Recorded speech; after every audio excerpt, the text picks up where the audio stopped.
അസ്സലാമു അലൈക്കും dear friends. ഇന്നത്തെ നമ്മുടെ സ്പെഷ്യൽ നിങ്ങൾ ആരും ഇതുവരെയും ട്രൈ ചെയ്ത് നോക്കിയിട്ടില്ലാത്ത ഒരു അടിപൊളി വെറൈറ്റി റെസിപ്പിയാണ്. നമ്മുടെ ഈ വീഡിയോ കണ്ടുകൊണ്ടിരിക്കുന്ന സമയത്ത് നിങ്ങൾക്ക് ഇഷ്ടപ്പെടുകയാണെങ്കിൽ ഒന്ന് ലൈക്ക് ചെയ്തേക്കണേ. അതുപോലെ തന്നെ നമ്മുടെ ഈ ചാനൽ ആദ്യമായിട്ട് കാണുന്നവരും ഇതുവരെയും സബ്സ്ക്രൈബ് ചെയ്യാത്തവരും പ്ലീസ് ഒന്ന് സബ്സ്ക്രൈബ് ചെയ്തേക്കണേ. ഞാനിടുന്ന വീഡിയോസ് ഉടനടി കിട്ടുന്നതിനായി സബ്സ്ക്രൈബ് ബട്ടന്റെ തൊട്ടടുത്ത് കാണുന്ന ബെല്ലൈക്കൺ കൂടി ക്ലിക്ക് ചെയ്തിട്ട് ഓൾ എന്ന ഓപ്ഷൻ എനേബിൾ ചെയ്യാനും മറക്കല്ലേ.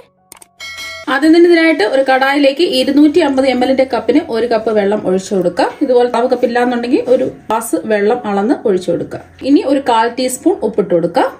ഈ വെള്ളം ഒന്ന് നന്നായിട്ട് അത് തിളച്ച് വരട്ടെ. ഇപ്പൊ വെള്ളം നന്നായിട്ട് തിളച്ചിട്ടുണ്ട്. ഇനി ഇതിലേക്ക് നമ്മൾ ഏത് കപ്പിലാണോ വെള്ളം അളന്നെടുത്തിട്ടുള്ളത് അതേ കപ്പിന്റെ അളവിൽ തന്നെ 1 കപ്പ് അരിപ്പൊടി ഇട്ട് കൊടുക്കുക. ഇടിയപ്പം പത്തിരിക്കൊക്കെ എടുക്കുന്ന വറുത്ത പച്ചരിപ്പൊടി വേണം എടുക്കാനായിട്ട്.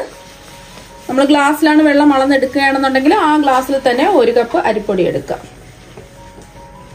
ഒന്ന് ഇളക്കി യോജിപ്പിച്ചെടുക്കുക. വെള്ളം തിളച്ചതിന് ശേഷം ഫ്ലെയിം മീഡിയത്തിലാക്കുക. അപ്പൊ അതെല്ലാം ഒന്ന് യോജിപ്പിച്ചെടുത്തിട്ടുണ്ട്. ഇനി ഫ്ലെയിം ഓഫാക്കി ഇത് ചൂട് മാറാൻ വേണ്ടിയിട്ട് മാറ്റി വെക്കാം.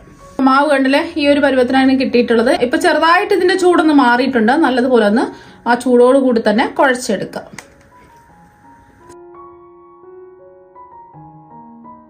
നല്ലോണം കുഴച്ചുരുട്ടി മാവ് സോഫ്റ്റ് ആക്കി എടുത്തിട്ടുണ്ട്. മാവ് ഒരുപാട് ലൂസ് ആവാൻ പാടില്ല, നല്ല കട്ടിയായിരിക്കണം, മാത്രമല്ല നല്ല സോഫ്റ്റും ആയിരിക്കണം. ഇനി നമ്മൾ കുഴച്ചെടുത്ത മാവിൽ നിന്നും കുറച്ച് മാവ് എടുക്കാം. അപ്പൊ നാരങ്ങ വലുപ്പത്തിലുള്ള മാവാണ് ഇതാ എടുത്തിട്ടുള്ളത്. അപ്പൊ ഉരുട്ടിയെടുത്ത മാവ് നീളത്തിലൊന്ന് നമുക്ക് ഇതുപോലെ ഒന്ന് കൈവച്ച് ഉരുട്ടിയെടുക്കാം. കനം കുറച്ച് ഇതുപോലെ ഒന്ന് ഉരുട്ടിയെടുക്കാം. ഇതുപോലെ നീളത്തിൽ ഇതാ ഒന്ന് ഉരുട്ടിയെടുത്തിട്ടുണ്ട്. ഇതിൽ നിന്നും കുറച്ച് മാവ് നമുക്കൊന്ന് മുറിച്ചെടുക്കാം. ഇത്രയും എടുത്തിട്ടുള്ളൂ, കുറച്ചെടുത്താൽ മതി. കൈവച്ച് ഒന്ന് ഉരുട്ടിയതിന് ശേഷം നമുക്ക് കൈവച്ച് ഒന്ന് ഇതുപോലെ ഒന്ന് ആക്കി കൊടുക്കാം. അപ്പൊ ഈ ഒരു രീതിക്കാണ് കിട്ടുന്നത്. ഇതുപോലെ കനം കുറച്ച് വേണം റെഡിയാക്കി എടുക്കുക. വീണ്ടും കുറച്ച് മാവ് എടുക്കുക, കുറച്ചേ എടുക്കാവൂ. എന്നിട്ട് ഇതുപോലെ കൈവച്ചിട്ട് ഒന്ന് ഉരുട്ടുക.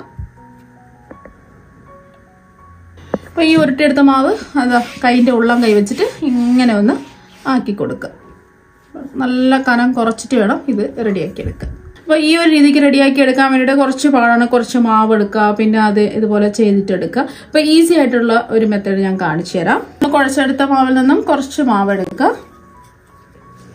വീണ്ടും ഇതുപോലെ കുറച്ച് മാവ് എടുത്തിട്ടുണ്ട്. കുറച്ചും കൂടെ എളുപ്പത്തിൽ ഇത് ചെയ്തിട്ടെടുക്കാൻ വേണ്ടിയിട്ട് ഇതുപോലത്തെ ഒരു കണ്ണാപ്പ എന്ന് പറയുമ്പോൾ ഇതുപോലെ ചെറിയ ചെറിയ ഹോളുള്ള ഒരു സ്പൂൺ ഉണ്ടല്ലോ, എണ്ണയിൽ നിന്ന് നമുക്ക് വറുത്ത് കോരി എടുക്കുന്ന ഈ ഒരു സംഭവം എടുക്കുക. അപ്പൊ ഇതിലേക്ക് നമ്മൾ ഉരുട്ടിയെടുത്ത മാവ് വെച്ചിട്ട് ഇതുപോലെ ഒന്ന് കൈ വെച്ചിട്ട് അങ്ങ് തേച്ച് കൊടുക്കുക.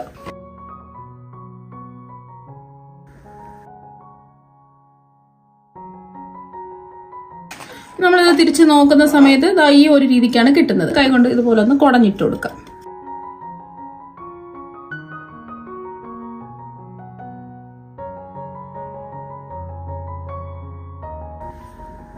ഇതുപോലെ കയ്യിൽ വെച്ചിട്ട് ഇതുപോലെ ഒന്ന് ആക്കിയെടുക്കുക. ഈ ഒരു രീതിക്ക് നമുക്ക് ഈസി ആയിട്ട് നമുക്ക് റെഡിയാക്കി എടുക്കാൻ പറ്റും. ഇതുപോലെ കൗണ്ടർ ടോപ്പിൽ വെച്ചിട്ട് ഇതുപോലെ ഒന്ന് തേച്ച് കൊടുത്താലും മതി. ഇതുപോലെ നല്ല നൈസാക്കി വേണം ഇതുപോലെ റെഡിയാക്കി എടുക്കുക. ഇനി ഇതുപോലത്തെ ഗ്രേറ്റർ ഉണ്ടെന്നുണ്ടെങ്കിൽ ഗ്രേറ്ററിൽ വെച്ചിട്ട് ഇതുപോലെ മാവങ്ങ് തേച്ച് കൊടുക്കുക. മൂർച്ചയുള്ള ഭാഗത്ത് വെച്ചിട്ട് വേണം മാവ് ഇതുപോലെ റെഡിയാക്കി എടുക്കാൻ.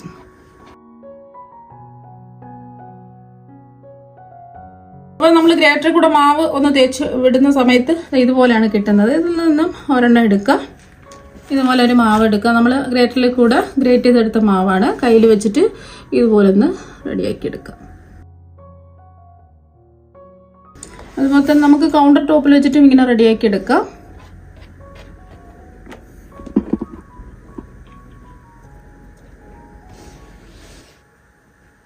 അപ്പം ബാക്കിയെല്ലാം ഇതുപോലെ തന്നെ നമുക്ക് റെഡിയാക്കി എടുക്കാം.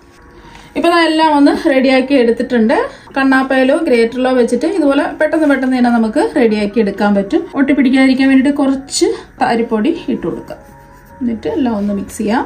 കുറച്ചിട്ട് കൊടുത്താൽ മതി, പരസ്പരം ഒട്ടിപ്പിടിക്കാതിരിക്കാൻ വേണ്ടിയിട്ടാണ്. കാണാൻ തന്നെ ഇതാ കണ്ടില്ലേ, നല്ല ഭംഗിയായിട്ടിരിപ്പുണ്ട്. നമുക്ക് കണ്ണാപ്പയിലോ അല്ലെങ്കിൽ ഗ്രേറ്ററിലോ വെച്ചിട്ട് പെട്ടെന്ന് ഈസി ആയിട്ട് തന്നെ പോലെ റെഡിയാക്കി എടുക്കാൻ പറ്റും. നമ്മൾ മാവ് ഉരുട്ടി കൈ വെച്ചിട്ട് റെഡിയാക്കി എടുക്കുകയാണെന്നുണ്ടെങ്കിൽ കുറച്ച് താമസം എടുക്കും. ഇതാകുമ്പോൾ ഈസി ആയിട്ട് നമുക്ക് പെട്ടെന്ന് റെഡിയാക്കി എടുക്കാൻ പറ്റും. ഈ ഒരു കടായിലേക്ക് 1 ലിറ്റർ പാലൊഴിച്ചു കൊടുക്കാം.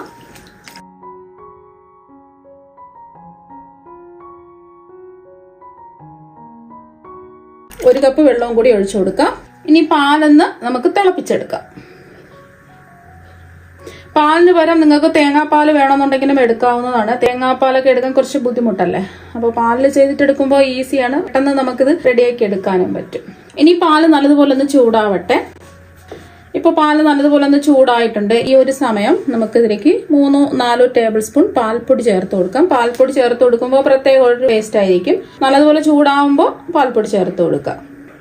പാൽപ്പൊടി ഇല്ലെങ്കിലും കുഴപ്പമൊന്നുമില്ല, പാൽപ്പൊടി ചേർത്ത് കൊടുക്കുമ്പോൾ ഒരു പ്രത്യേക ടേസ്റ്റ് ആയിരിക്കും. ഇതിലേക്ക് ഫ്ലേവറിന് വേണ്ടിയിട്ട് ഒരു 4 ഏലക്ക ഇതുപോലെ തല്ലി ചതച്ച് ഇട്ട് കൊടുക്കാം. ഇപ്പം ഏലക്ക ഉണ്ടെന്നുണ്ടെങ്കിൽ തല്ലി ചതച്ചിട്ട് കൊടുക്കാം, അല്ലാന്നുണ്ടെങ്കിൽ ഏലക്കപ്പൊടി ഇട്ട് കൊടുത്താലും മതി.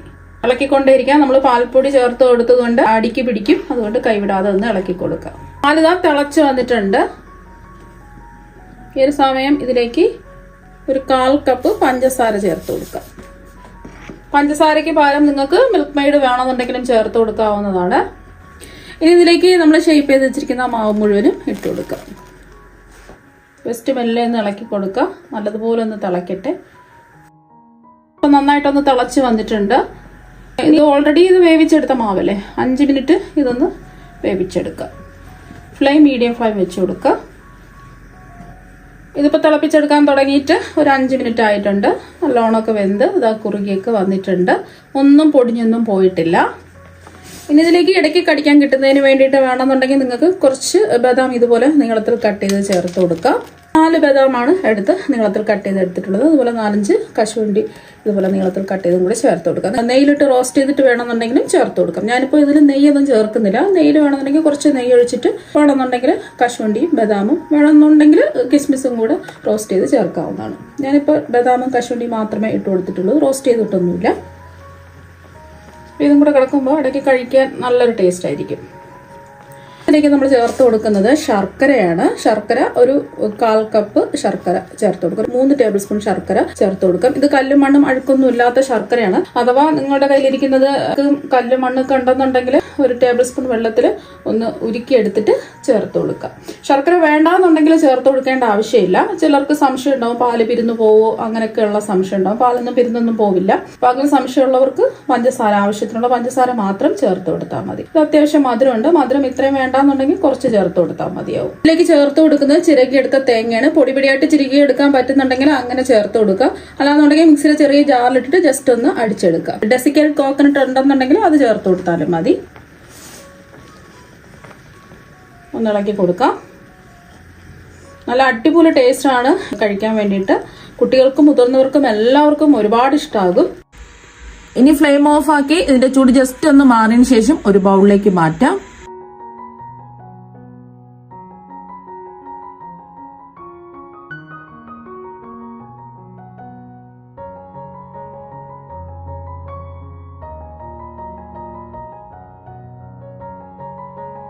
ഇപ്പൊ അതാ ഒരു ബൗളിലേക്ക് മാറ്റിയിട്ടുണ്ട്. ഇപ്പൊ ചൂട് ചെറുതായിട്ടൊന്ന് മാറിക്കഴിഞ്ഞപ്പോൾ കുറച്ചും കൂടെ കുറുകി നല്ല സെറ്റായിട്ട് ഇതാ വന്നിട്ടുണ്ട്. ഇത് കഴിച്ചു നോക്കുന്നവർ എന്തായാലും ഒരു പ്രാവശ്യം ഉണ്ടാക്കി നോക്കിയാൽ വീണ്ടും വീണ്ടും ഉണ്ടാക്കി കഴിക്കാൻ തോന്നും. നമ്മുടെ സേമിയ പായസമൊക്കെ തോറ്റുപോകും, അത്രയ്ക്ക് അടിപൊളി ടേസ്റ്റ് ആണ്. അപ്പൊ നിങ്ങൾ എന്തായാലും ഇതുപോലെ ഒരു പ്രാവശ്യം ഒന്ന് ട്രൈ ചെയ്ത് നോക്കുക. തീർച്ചയായും നിങ്ങൾക്ക് എല്ലാവർക്കും ഒരുപാട് ഇഷ്ടമാകും. അപ്പൊ നമുക്ക് മറ്റൊരു വെറൈറ്റി വീഡിയോ ആയിട്ട് വീണ്ടും കാണാം. താങ്ക്